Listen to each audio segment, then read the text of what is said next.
For years, Hytale was a ghost story.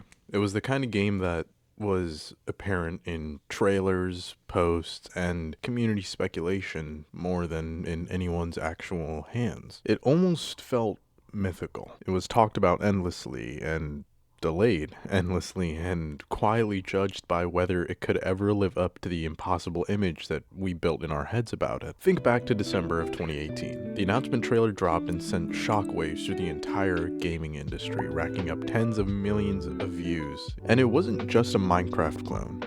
It was a promise. A promise that the sandbox genre, dominated by a single aging titan for over a decade, was finally allowed to evolve. It promised RPG mechanics, deeper combat, and an engine built from the ground up for creators. But then came the silence. The acquisition by none other than Riot Games in 2020. The announcement of complete engine rewrites to support cross-platform play. The transition from releasing soon to releasing when it's ready. The hype cycle became a pendulum swing between fervent anticipation and resignation, eventually with most of the world forgetting about it. By the time the early access release day rolled around this week, January 13th, that hype transitioned into nervous tension. Could anything actually survive 7 years of anticipation without crumbling? I mean, we've seen this story before. Cyberpunk, No Man's Sky, games that collapsed under the weight of their own marketing. So when I could finally download the game, I didn't download it in excitement. I did with skepticism. The answer to whether it was worth the wait is honestly more complicated than a simple yes or no. We need to properly deconstruct what a sandbox game actually is. When you first spawn into Zone 1, you expect the familiar struggle of punching trees. And while you still do that, the feeling is fundamentally different. The UX is the first hero of the story, and it is the first sign that this game was built with hindsight. In most legacy sandbox games, the first hour is usually spent with a wiki open on your second monitor or on your phone, or just in the background, because the crafting recipes are obtuse or progression logic is hidden. Hytale understands that complexity and confusion are not the same thing. The game communicates through its environment. The UI is sleek, minimalist, and responsive. The crafting menu isn't a grid of mystery. It's an intuitive interface that categorizes items by utility. It feels like it was designed in the 2020s, utilizing tag-based searching and distinct visual hierarchies. But the real magic is the movement physics. Unlike some of its competitors, there is a smoothness to the locomotion, a lack of friction that makes the simple act of walking and bee-hopping feel rewarding. The character has weight. When you mantle over a ledge, your hands actually grip the surface. When you slide down a slope, momentum carries you. You aren't fighting a decade-old engine held together by Java spaghetti code. You're actually playing a game that understands modern expectations regarding fluidity. The inventory interactions, the hotbar management, and the map system are all quality of life features that players usually have to mod into other games. But here, they're the foundation. The map, for example, it's not just a radar. It uses mechanics that encourage exploration, and you can place waypoints in the world that appear on your HUD, removing the need to constantly check coordinates. It's these subtle details that remove the friction between the player's intent and the character's action. Now let's talk about the geography of the actual world itself. Similar to what some people might call its predecessor, Minecraft, Hytale uses procedural generation to create its world. For those of you that don't understand what procedural generation means, it just means a way of creating the environment using an algorithm instead of manually placing parts of the environment down. Procedural generation is often a double-edged sword, however. It provides all this land, but that land lacks soul. It results in noise, like random hills and valleys that signify nothing. Hytale solves this through its zone system and the concept of prefabricated integration. The first zone is a forest-like area called the Emerald Grove, but it isn't exactly just a forest. It's a whole ecosystem. The generation logic here prioritizes river valleys and plateaus. You'll find glades where the trees lean over riverbeds and root systems that tangle into cave entrances. The game actually generates points of interest and then weaves the terrain around them, rather than just putting them down on top of a flat surface. Zone 2 is called the Howling Sands, and the transition from Zone 1 to Zone 2 is just so well done. It isn't a jagged line in the dirt or grass suddenly turns into sand. Instead, you see vegetation thinning over several hundred blocks. The color of the light shifts into a harsher golden hue, and the wind audio even picks up. The canyons here are massive, utilizing vertical chunk generation that goes deeper than we're normally used to. The ruins in this area feel buried in time, half sunken into the dunes, not just placed there randomly by the algorithm. The frozen wastes of Zone 3 introduce a layer of environmental storytelling. You aren't just traversing terrain the whole time. It feels like you're trying to survive in this cold, harsh tundra environment. The ice caves here utilize transparency and subsurface scattering that create glowing blue tunnels. Zone 4 is a complete 180. It's about surviving the heat. Known as the Devastated Lands, the surface of Zone 4 is usually a jagged hellscape of scorched stone and lava river. It's said that it is the embodiment of fire, but the genius here is the inversion. In most games, the deeper you dig, the hotter and more desolate it gets. Here, beneath the volcanic crust, you'll find massive subterranean jungles. These are calm, water-filled caverns with lush foliage that have survived the cataclysm above. However, the beauty is a trap. The deeper you go into these forests, the more the foliage consumes the area. It creates a dark, claustrophobic jungle where the game's arguably fiercest predators roam. It's a masterclass in subverting the nether trope. The world generation is such a success because it follows the rules of geography. If you've watched any or most of my videos, you'll know that combat is a huge part of any game that has it. I went into Hytale expecting it to just be click spam. I was prepared for floating, weightless combat that plagues this genre, and I was wrong. The combat is good, and it's built on 3 simple ideas: weight, timing, and of course, hitboxes. Every weapon has a swing speed, a recovery window, and a specific hitbox. If you miss a heavy mace swing, you're vulnerable for a good amount of time. You can't just wiggle your mouse to hit everything in a 180-degree arc. The game forces you to commit to your attacks. Daggers are fast, but have low reach and damage. Maces are devastating, but they do leave you very open. Shields are so much better in this game than they are in Minecraft, and that might just be like Minecraft catching a stray here, but they are just great. Blocking consumes stamina, and once you're out of stamina, you can't block anymore. But using your shield can block almost any attack, and you can even counterattack and fling whatever you were fighting like 50 blocks in the other direction. It's just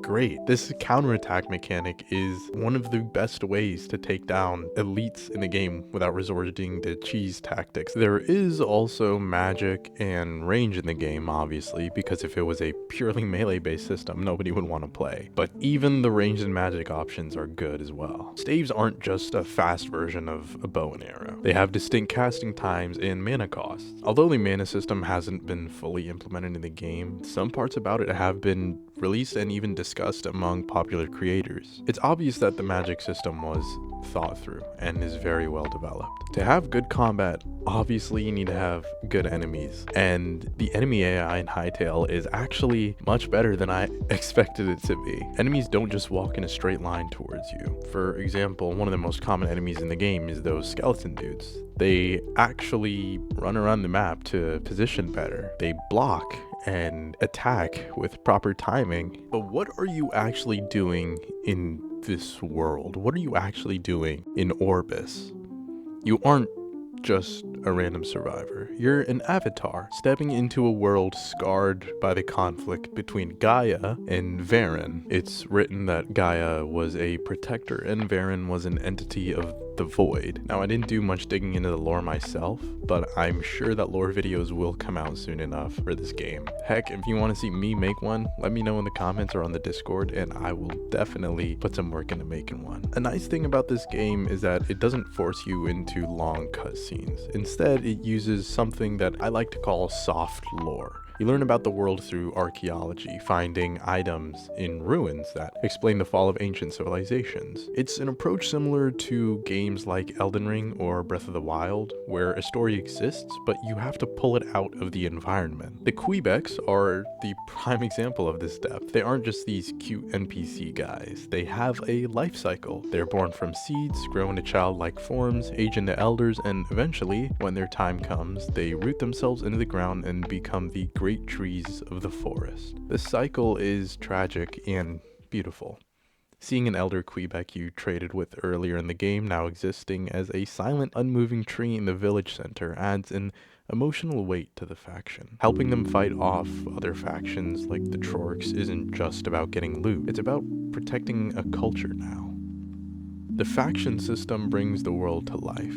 The Trorks, the Outlanders, they all have territories and relationships. You can sometimes stumble upon a patrol of Outlanders fighting a pack of wolves. You can intervene, or you can watch them weaken each other and pick off the survivors. The world operates without you. Now, the most critical part that I want people to understand is that Hytale wasn't exactly made to be a game. It's more like a game engine masquerading as a game. Hypixel Studios has included development tools directly in the client. This is their secret sauce that they really wanted to use to make this game special. In layman's terms, Hytale is a modding platform. It's not like Minecraft where it intends to be its own game with the additional support of mods on the side to spice up gameplay. Hytale is a game, yes, but the main intention of the game is to be modded. There's even a live scripting environment. Imagine being on a multiplayer server where you're an admin. You can just create a mini game where the floor turns to lava every 30 seconds and implement it immediately. In most other games of this genre, you'd have to create a plugin, compile it, and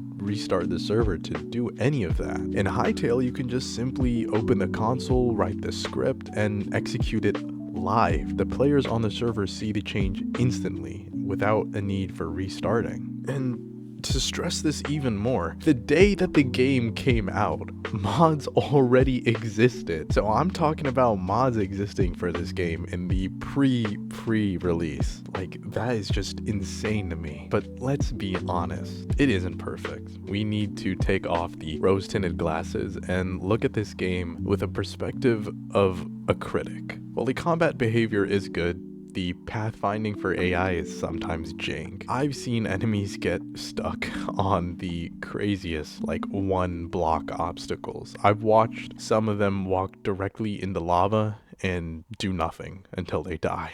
The pathing logic looks like it's still buggy in complex terrain, but it's most likely an issue that they'll fix soon enough here, as the game is still in very early access. In terms of visuals, I kind of think that the default textures are a bit flat. There's kind of like this plasticity to the textures that lacks grit. When there's flat lighting, the game definitely looks like some kind of mobile game Minecraft ripoff. It lacks the gritty texture detail that some high-end resource packs provided in its predecessor. And obviously, since the game is still in very early access, there isn't a lot of content to do. Once you've gone to all 4 of the available zones and achieved yourself the highest available level of gear, there's not really extra content. There's dungeons and things to do while exploring the world, but there's only a limited amount of them. The world doesn't scale indefinitely. If you're a hardcore player, you will run out of content to go through. But like I said, the game is still in very, very early access, so I wouldn't jump to conclusions about what kind of content or how much content will be in the full release version. So, after all the years of waiting and hoping, is Hytale the prophesized Minecraft killer? Honestly, I think that's the wrong question we should be asking. Hytale isn't trying to kill anything, it's trying to be the next step in an evolution. It takes the freedom of the sandbox genre and applies the polish of a modern AAA studio. It respects your time with good user experience, it respects your intelligence with deep combat, and it respects your creativity with unprecedented tools. It feels like the introduction to an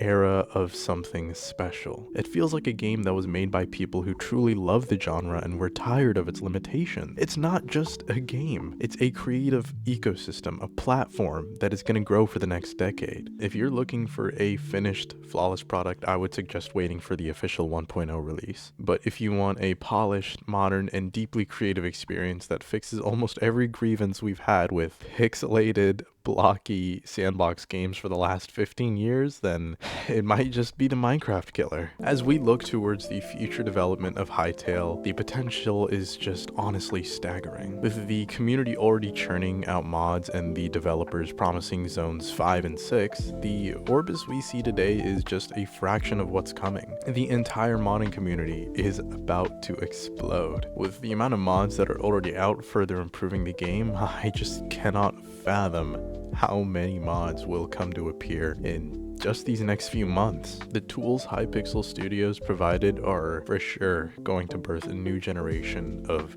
re-inspired game developers.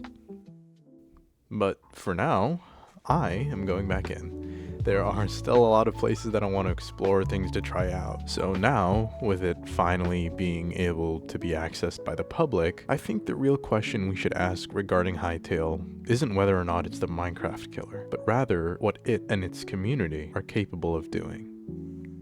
Thank you guys so much for watching this video, and if you liked it, please leave a like for the YouTube algorithm and consider subscribing if you haven't already. I will most likely upload a new Hytale video here maybe soon. I'll probably stream it on my Twitch and maybe also on my YouTube soon enough, but I will link my Twitch down below in the description for you guys to come follow me on there. But yeah, thank you guys so much for watching this video, and I hope to see you again soon. Peace.